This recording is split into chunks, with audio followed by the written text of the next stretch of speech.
आज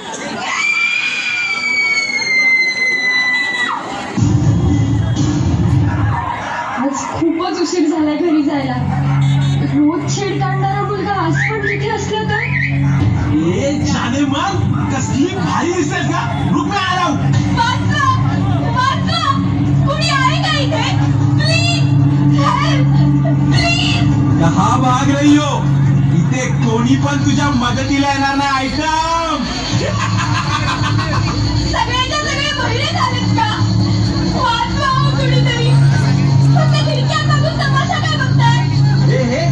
हे खिडकीतून वाकून बघणारे जर तुला वाचवायला आले असते ना तर ह्या देशात कधी बलात्कारच झाले नसते. तुझा हात माझ्या अंगाला लागण्यापेक्षा मी जीव देईन.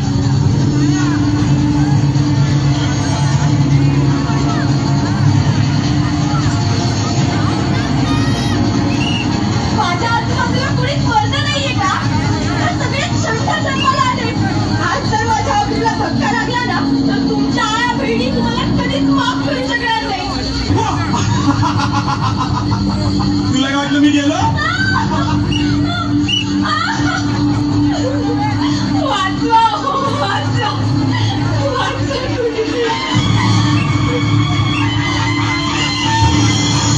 जगदंब जगदंब. दिल्लीचे तख्त राखणाऱ्या महाराष्ट्रातून हा कसला आवाज?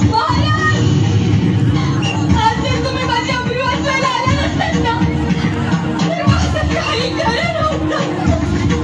शरम वाटते, शरम वाटते. ज्या महाराष्ट्रासाठी आयुष्य खर्ची घातलं आज त्याच महाराष्ट्रात कुणीच मावळा आया बहिणींची अब्रू वाचवायला पुढे येऊ नये. महाराज हे लोक फक्त तुमच्या विचारांच्या गप्पा मारतात. म्हणूनच आता तुमच्याकडून अपेक्षा आहे. वाचवा माझी अब्रू. मी कुठे कुठे आणि कधीपर्यंत धावून येणार आहे? आज 350 वर्षानंतर सुद्धा आया बहिणींची अब्रू वाचवायला माझीच गरज लागणार असेल तर माझ्या नावाने राजकारण करणाऱ्यांची मला लाज वाटते. महाराज मग आता माझी अब्रू कोण वाचवणार? तू. मी? होय तू. आता महाराष्ट्रातील प्रत्येक महिला भगिनी ह्या काळात स्वतः छत्रपती होणार, छत्रपती होणार.